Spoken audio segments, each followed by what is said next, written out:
Greetings, everyone. Welcome to the Google Forms Basics webinar.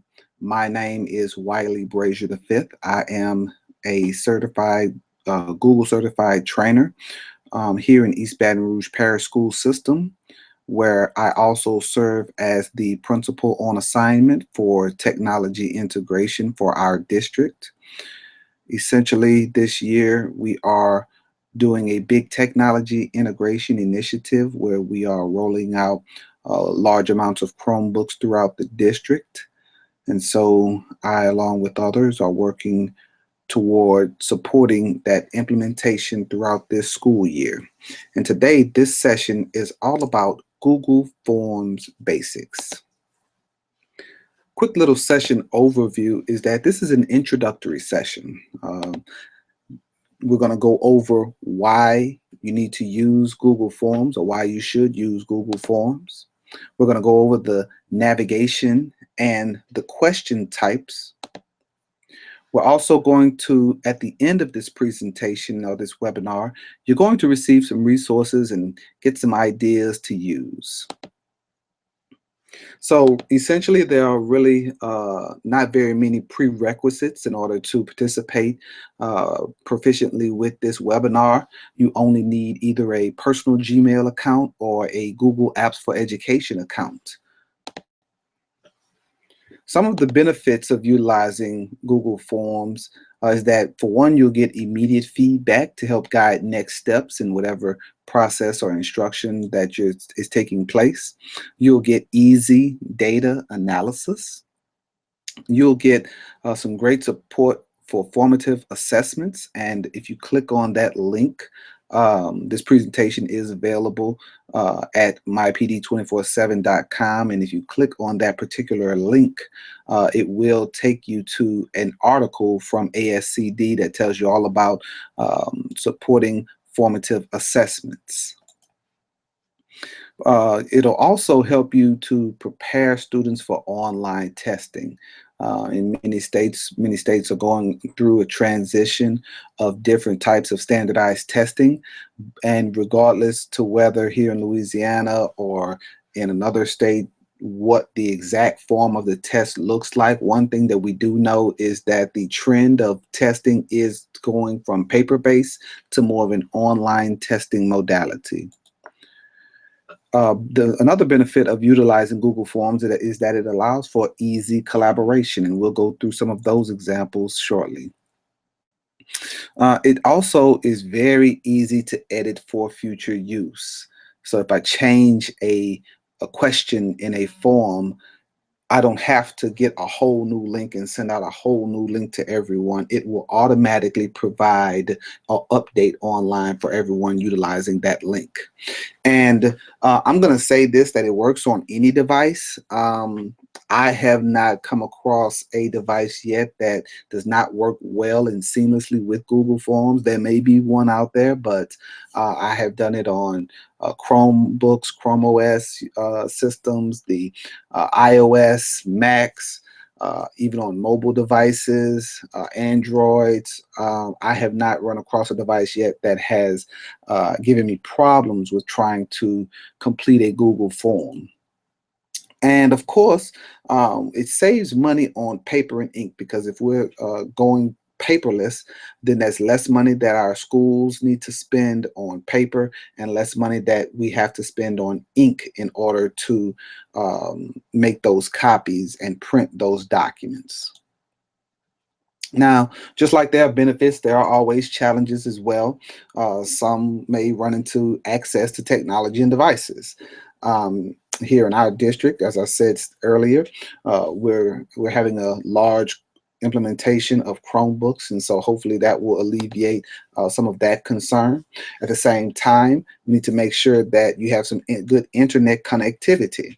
And so if you have a number of devices connecting to one access point, you may have a faster or slower connection. Another possible challenge, there are 9 different question types, and so with Google Forms, it limits you to the types of questions that you have available to you, but I am going to show you a few things that will help you provide some more flexibility with those 9 question types. And of course, as with anything, cheating with students has been around since the invention of school. And so, you know, whether they try to cheat on a paper-based or on a um, or they'll find a way to do it on electronic versions as well. Now, Google Forms, it is a free tool to create forms, surveys, quizzes, and more. There are 9 different question types, as I said earlier, and you can insert images and videos. It can be anonymous, or you can have them log in and collect their usernames. And here's a sample of what a form would look like. And this is actually a quick little form I created as an idea of something that you could use in order to, on the first days back with some young students, you could have them do a quick little getting to know you activity. And that activity could look very similar, as opposed to putting it on paper and printing it out and giving it to them. You could just have them go through and fill in this information. And we have a couple of, I'll go through the different question types here. These first 2 are short answer. So it gives a one-liner so that they can have the opportunity to put very short information or simple information there. So the first things that I have there, I put their first and their last name there. I like to keep them separately. Some people put them together as in full name. What I find, though, is that whenever you're asking for the name, if you put them separately with the first name and then the last name, it makes it much easier to desegregate the data or to alphabetize them afterwards. Here's a period. I'll just say 2A for block scheduling. I have an option here for date. I'm just going to put 101 to 1111. I'm just going to put an option for date, even though when students or anyone submits a form, it automatically date and time stamps it.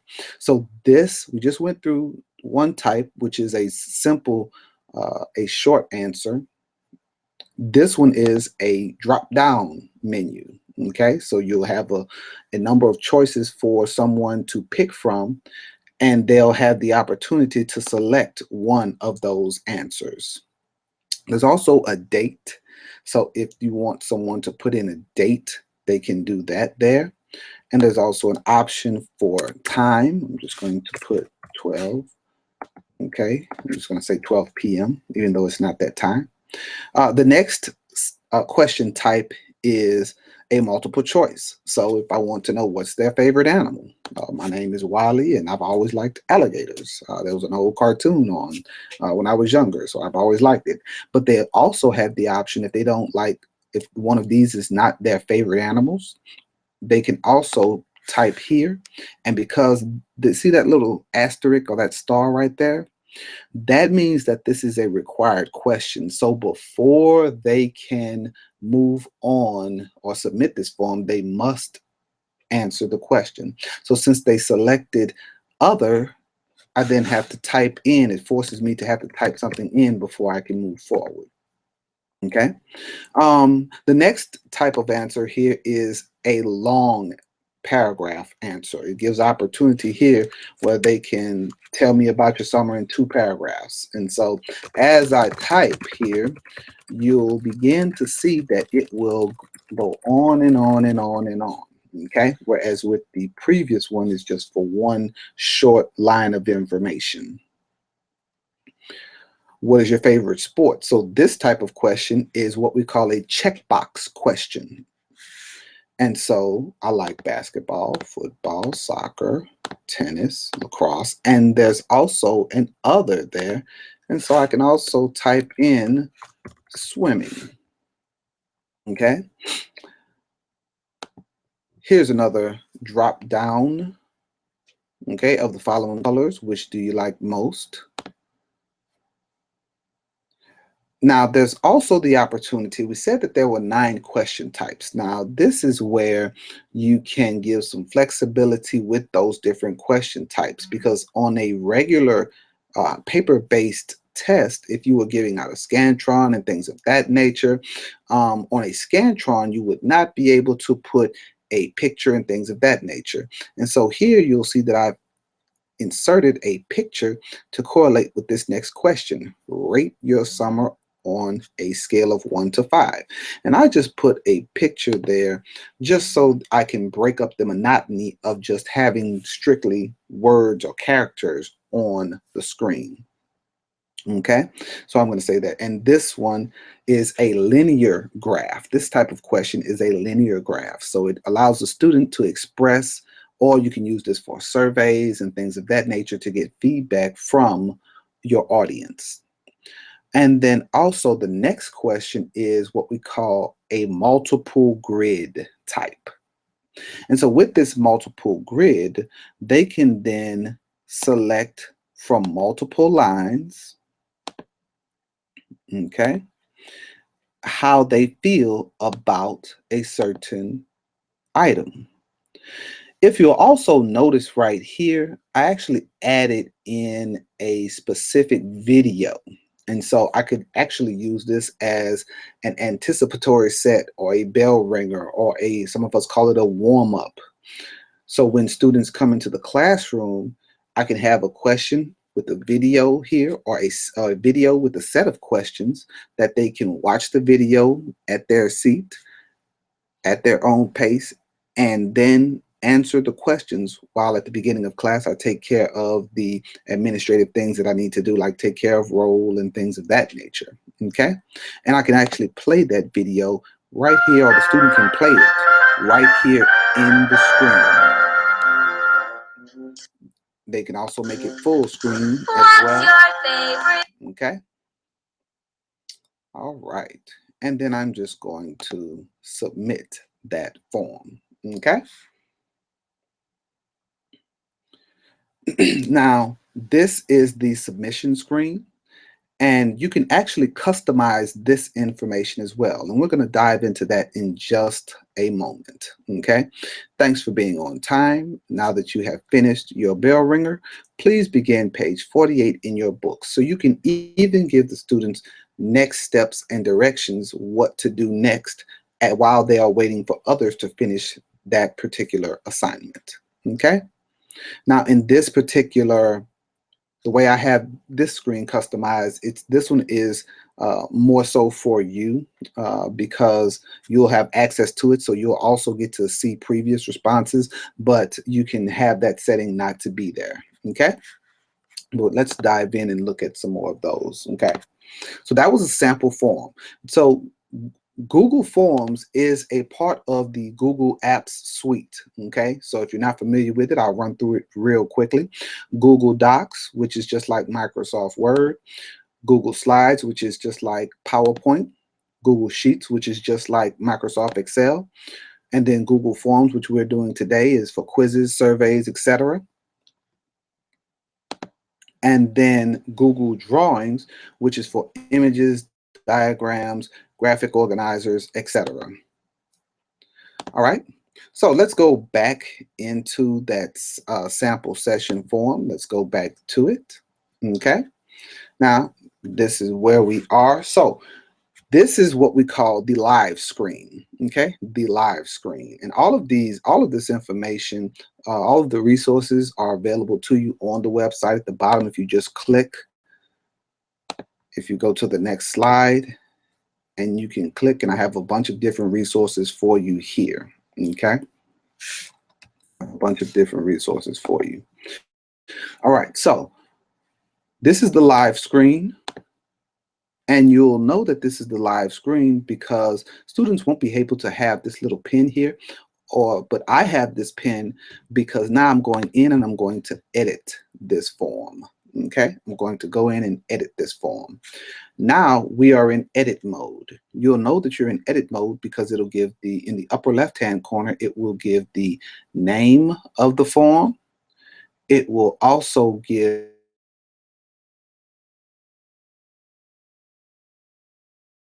details are here as well, called add-ons, which we'll cover in a future session. You have also the ability to change what the form looks like with the color palette. You also have the ability to preview and for settings.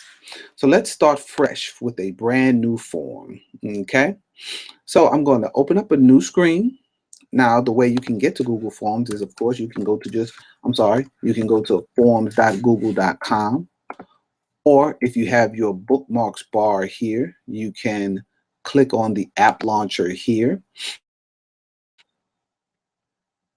If you go to the new page, and there's an app launcher on your right side here, and Forms will be here. Or you can go to forms.google.com and it will bring you to the same place. So I'm going to start a brand new form. This is what your standard form would look like. And again, you'll see that there's a potential name for the form. It's untitled. All of this information is untitled. There's the add-on piece, the color palette, the preview, and when you click on preview, that takes you to the live form. There's the settings menu, and then you can send it to someone. Now, anytime you see these three dots, there's always room for more. Okay, after I finish, I can actually make a copy of this particular form. And that's essentially what you're going to do with the forms in the folder that I've shared out with all of you. Okay, so I'm going to give this form a title, and this is webinar sample. Okay, and so this would be the title of the form. And as you can see in the upper right corner, when I type, and I'm sorry, in the upper left corner, when I type, it's saving, saving, saving. And so it automatically saves it into your Google Drive. Here where it says form description, this is where you would put whatever your directions are for that particular document. And so I'm just going to say webinar sample form.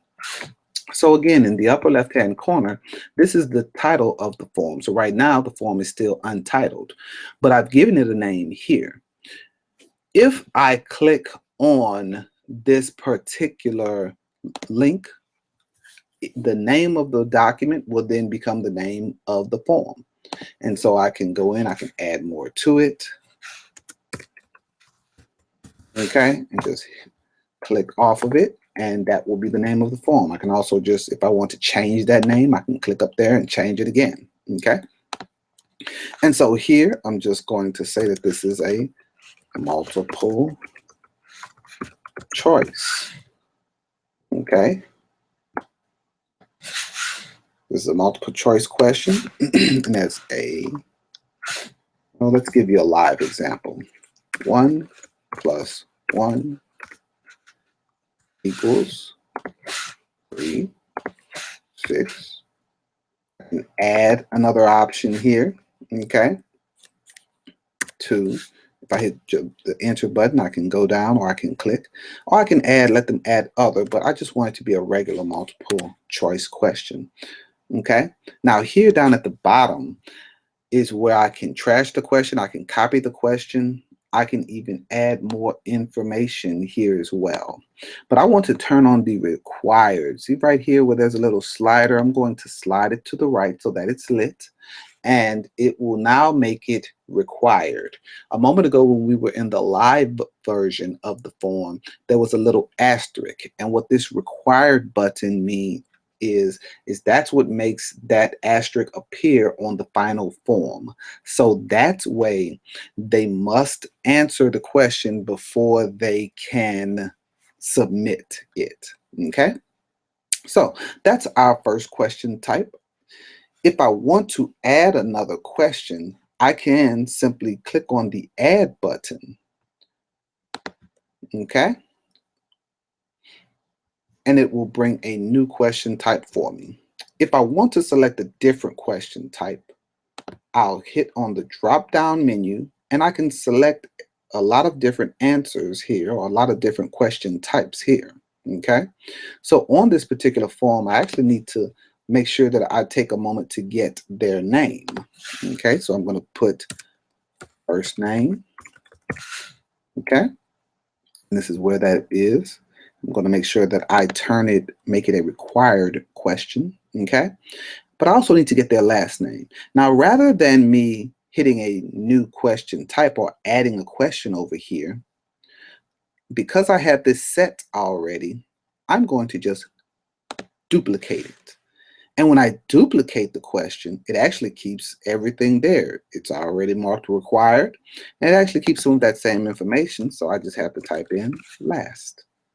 Okay. I'm going to duplicate that one again so that my required is still there, but I can also change the question type. Okay. To check boxes and say,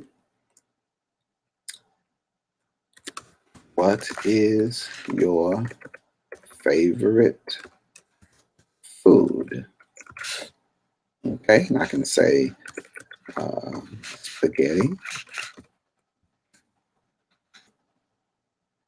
No, I don't. Let's do lasagna. Okay. We're in Louisiana, of course, and it's crawfish etouffee. Okay. And then let's do some jambalaya. Okay.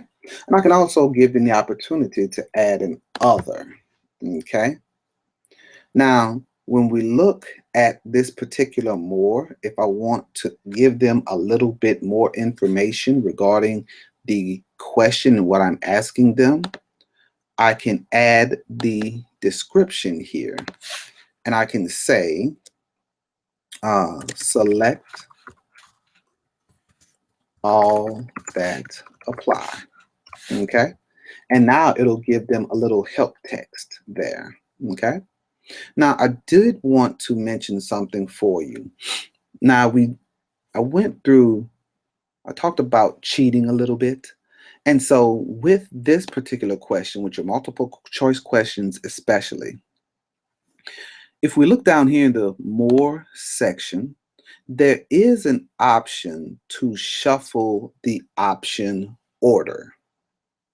So what that means is anytime someone goes to this particular form, they may have the same question, but each of those students in the class will get a different set of answers. The answers will be shuffled.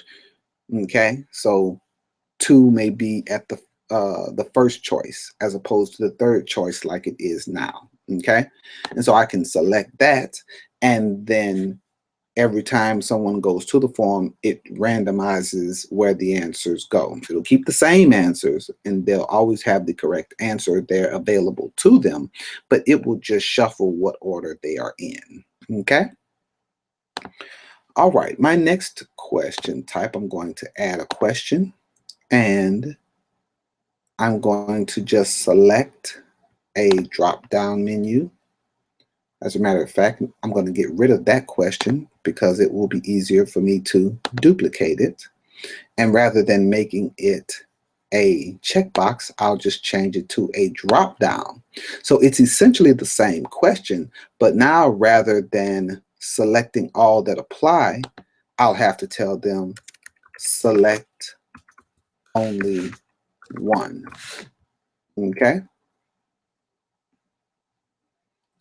Now, I may want to add a photo here so that they can see some of the types of pictures. So I went, make sure I go do that for you.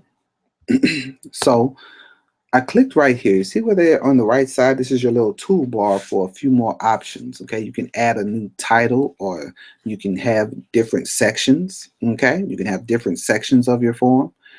And so you can also add an image. So I'm going to add an image here. When I clicked on add image, it gives me the opportunity to upload from my desktop. I can take a snapshot if I have a webcam. If there's an image out on the web, I can simply get the link to that image and place it here. If I have something in my albums that I would like to use, like one of these images, I could use it. If I want to pull something from my Google Drive, I can. And also a really, really great feature here is the search toolbar. So what you'll see now is it actually brings up a search toolbar for Google, Life, and stock images. And I'm going to just say food, or let's say Louisiana food. I'm going to click search. Now the results that are shown, it automatically alleviates all of the copyrighted information for you. And so we're going to select one of these images. Of course, crawfish is a classic here. And we're going to select. And what it has done now for me is inserted that picture right there into my form. Okay. Now, as you can see here, the question for food is here, but the picture is here. I actually want the picture above the question. So what I'll do then, in order to rearrange any of these questions, is to simply grab the top. See at the top right here where there are the little 6 dots.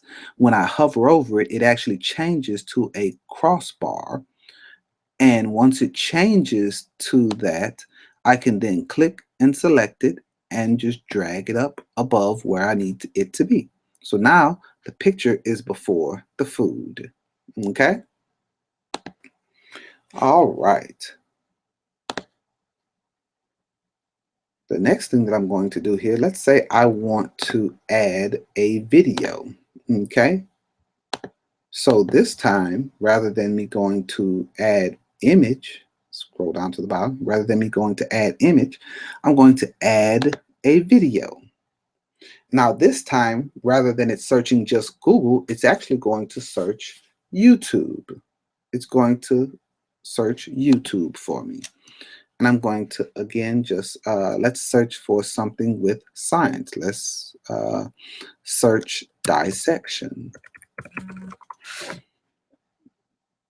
Okay. That's a quick little 8-minute video. Let's say that we're getting ready to do some dissection and I want to prepare them for ahead of time. I can actually click play right here in the search menu and actually take a little look at it. It tells me that it's about 8 minutes long, when it was published, and I can actually take a quick little look at it. Okay. All right, so I can actually take a quick little look at it right there live in the screen. Okay, and it will insert it there for me. Okay. And I can also left or right justify it, or I can put it in the center. Now I'm going to add my question. And I am going to just say, on a linear scale, do you think you will like this project? This dissection project. Okay, and this will give me the opportunity so that I can know ahead of time how overall the class will feel about this particular project. I can say here on a scale of 1 to 5, or I can drop down and make it 10 and so on. Okay, but I'm going to leave it 1 will be not at all. And then number 5 will be very much. And as you can see, right above it, this is what the students or the user will see. Not at all on the left, not very much on the right. And if you want 1 to represent the top and 5 to represent the lower end, all you would have to do is just type it in appropriately here. Okay. Now, again, I almost forgot that I want this to be a required question, so I need to make that a required question. Okay. And then the last type that I want to go over with you, or the 7th type that I want to go over with you, is the multiple choice grid. So we just saw a moment ago where we could put multiple different choices there and they got to select which one of how they felt about each subject. And so these would be the rows. So this is how I created it. How do you feel about each subject? Math, English, science, social studies. And then for the columns that are going down, I can say do not like, neutral, and love. Okay, I'm going to make that a required one. Okay, and those are the basic 7 different question types. The other two, like I stated previously, and this is to add a section so you can make it multiple pages as well. So the other one is all about the date, okay? And I showed you that on the sample. You can allow them to put the date there, or you can allow them to put the time there. Now, this automatically date and time stamps any submissions, so I really don't need that on this particular form, but I am going to delete it, okay? All right, now, one thing that I did forget to mention, I'm sorry, let's go up to the top.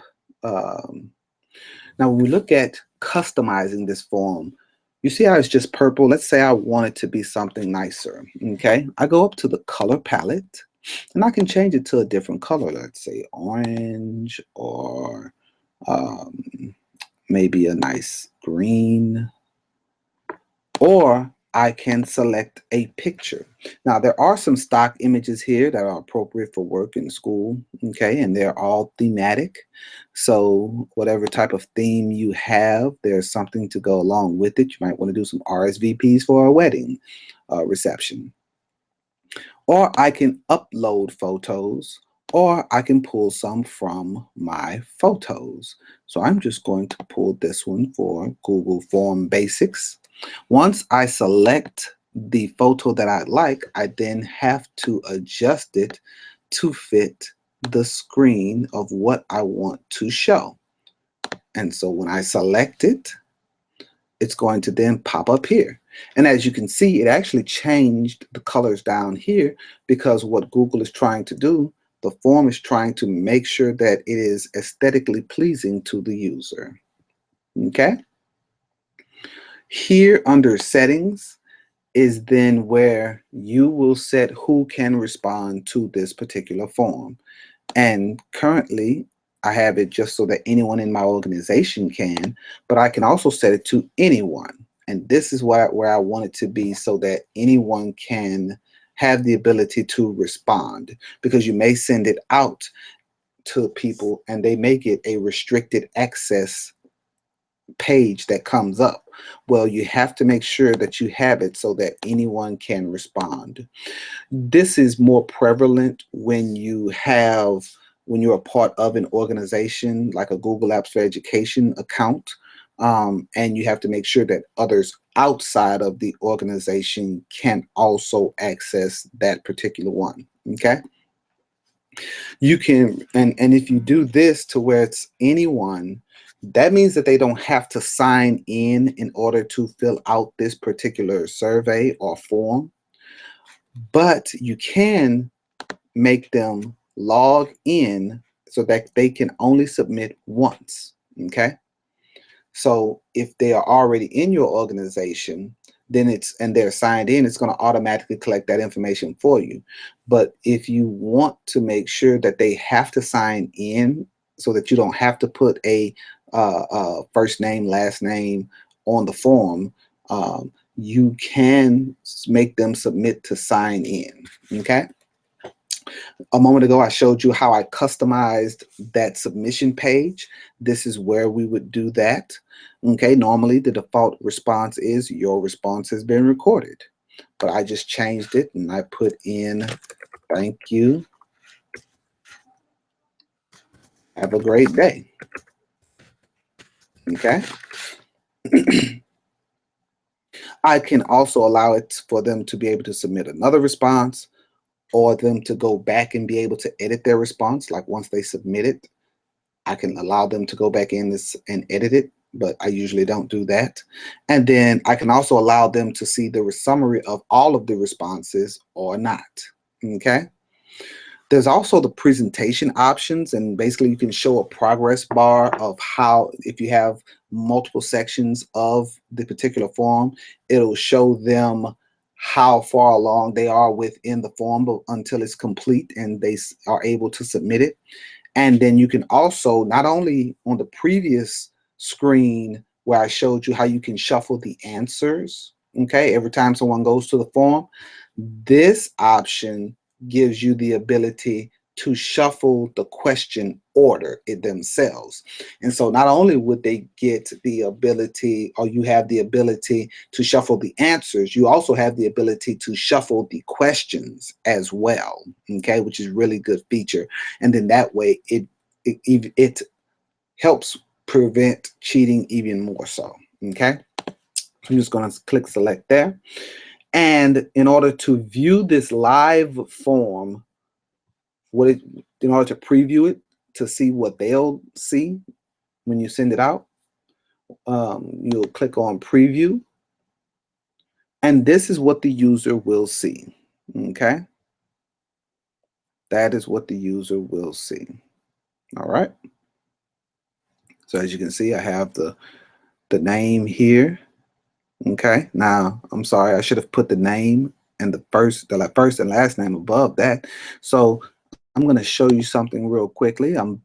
Now I have my live screen here, the live form here, and this is my edit version. And you'll note that there's a difference there, because if you look at the top, this one in my live version it's in the live mode and it has the ability to edit this form. But on this tab, I have the toolbar in order to edit it. So what I'm going to do is move the first name up, and then I'm going to move the second name up. Okay. Now, as you can see, it did save the changes. And when I go back to my live version, well, it's not there. It's still the same place, right? But that's just because I need to refresh it. So when I refresh it, instantly it has been moved. Okay. All right. So back in edit mode, this is where you have the ability, under more here, you have the ability to make a copy of it. So you've got it good and you want to make a copy of it, so you don't have to, you can make just minor adjustments along the way. You can delete it. You can get a pre-filled link. You can add collaborators. This is a really good feature if you and a colleague are doing some common formative assessments, and you say this week you want to have 6 questions, well, that are all standards based. Well, you can do 3 of the questions, they can do 3 of the questions, and you can all have one link that you can submit to, that you can give to all of your students, and you can see on the screen how you all did, or how both classes did. Now, let's do this. Let's look back at the original form, and I'm actually going to fill this one out. Let's look back at the original sample form from the beginning of this session, and that is this one, the webinar Getting to Know You form. So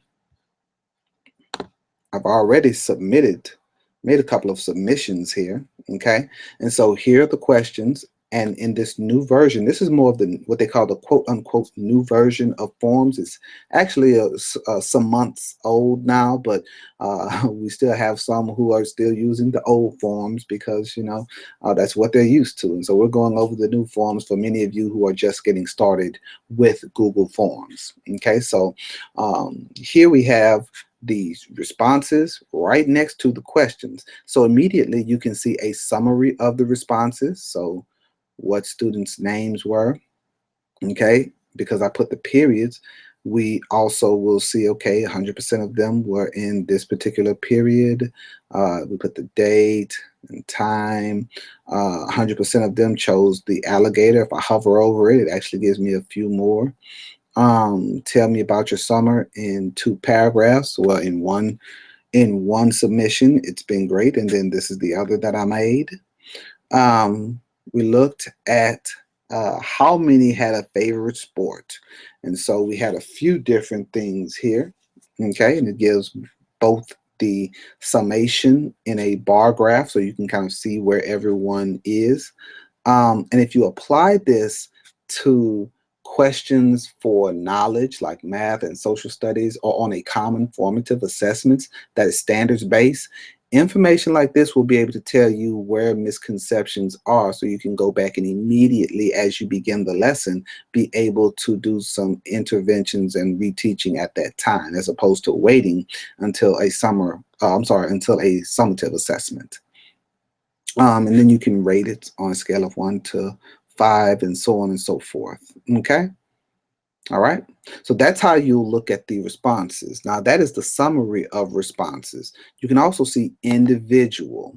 Okay. So if you click on the individual, now I get to see each particular child's answer sheet. Okay. Or submission sheet. So then that way I can see, okay, this particular child did this. So if I needed to print it out for a parent conference, I can do this particular child here. Okay.